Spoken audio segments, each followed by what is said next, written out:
এই ধরনের ন্যাক্কারজনক হামলার জাতীয় সংসদ নির্বাচন তথা গণতান্ত্রিক উত্তরণের প্রক্রিয়াকে অনিশ্চিত করার ষড়যন্ত্র বলেই আমরা মনে করছি। এই অপশক্তিকে ঐক্যবদ্ধভাবে রুখে দিতে হবে।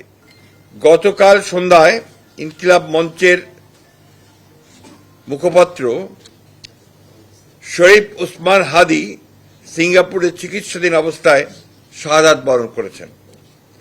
ইন্না লিল্লাহি ওয়া ইন্না ইলাইহি রাজিউন। কাপুরুষোচিত এই হত্যাকাণ্ডের আমরা তীব্র ঘৃণা ও নিন্দা জানাচ্ছি। অবিলম্বে হত্যাকারীদের গ্রেফতার ও বিচারের জন্য আমরা আবারও দাবি জানাচ্ছি।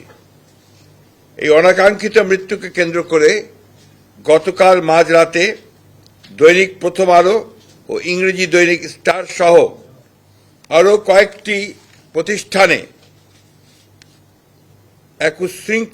একদল উচ্ছৃঙ্খল মানুষ অগ্নিসংযোগ করেছে।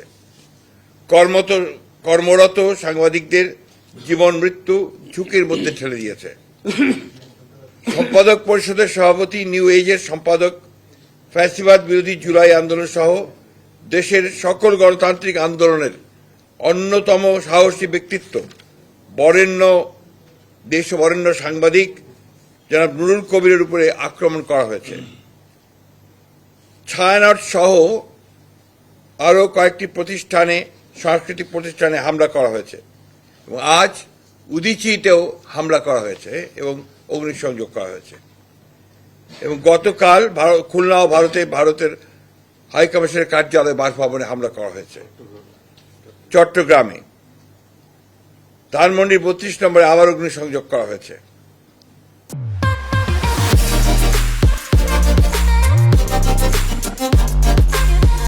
ইন্দিরা গান্ধী কালচারাল সেন্টার ভাঙচুর অগ্নিসংযোগ করা হয়েছে। উত্তরাতে ৩২টি দোকান ভাঙচুর ও আওয়ামী লীগ নেতার বাড়িতে অগ্নিসংযোগ করা হয়েছে। এবং সবচেয়ে মারাত্মক ধর্ম অবমাননার অভিযোগ এনে ময়মনসিংহে এক হিন্দু যুবককে গাছে ঝুলিয়ে পিটিয়ে হত্যা করা হয়েছে, আগুন দিয়েছে। চট্টগ্রামের মহিউদ্দিন চৌধুরীর বাসায় আবার অগ্নিসংযোগ করা হয়েছে, ভাঙচুর করা হয়েছে। বীর বাহাদুরের বাড়িতে চট্টগ্রামে অগ্নিসংযোগ করা হয়েছে। রাজশাহীতে ডেইলি স্টার প্রথম আলোর কার্যালয়ে ভাঙচুর করা হয়েছে। আমি নিউজের সম্পাদক নুরুল কবিরের কথা আগেই বলেছি। আমরা এই ঘৃণ্য ঘটনাবলীর তীব্র নিন্দা জানাচ্ছি ও ঘৃণা প্রকাশ করছি। যে ঘটনা প্রমাণ করে একটি পুরনো চিহ্নিত মহল দেশকে পরিকল্পিতভাবে নৈরাজ্যের পথে ধাবিত করতে চায়।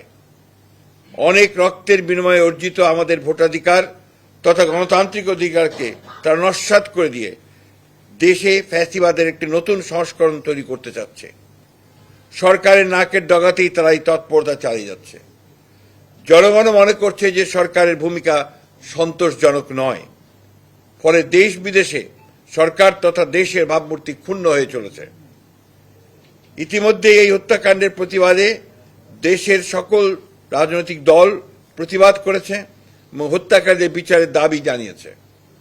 হত্যাকারীদের গ্রেফতার করে বিচারের আওতায় আনতে সরকারের প্রতি চাপ সৃষ্টি করে চলেছে। এরূপ পরিস্থিতিতে এই ধরনের ন্যাক্কারজনক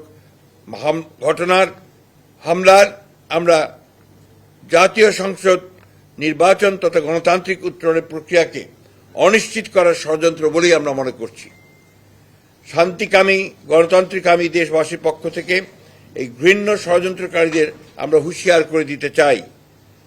এত রক্তের বিনিময়ে অর্জিত আমাদের দেশকে আমরা ধ্বংস করতে দিতে পারি না। এই অপশক্তিকে ঐক্যবদ্ধভাবে রুখে দিতে হবে।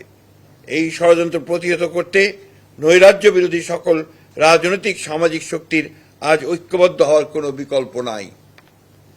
যে ঐক্যের মাধ্যমে আমরা ফ্যাসিবাদের পতন ঘটিয়েছি এবং অন্তর্বর্তীকালীন সরকার ও জাতীয় নির্বাচন আদায় করেছি, তারই ধারাবাহিকতাতে আমরা সকল দেশপ্রেমিক শক্তিকে আজ আবারও ঐক্যবদ্ধ হওয়ার আহ্বান জানাচ্ছি।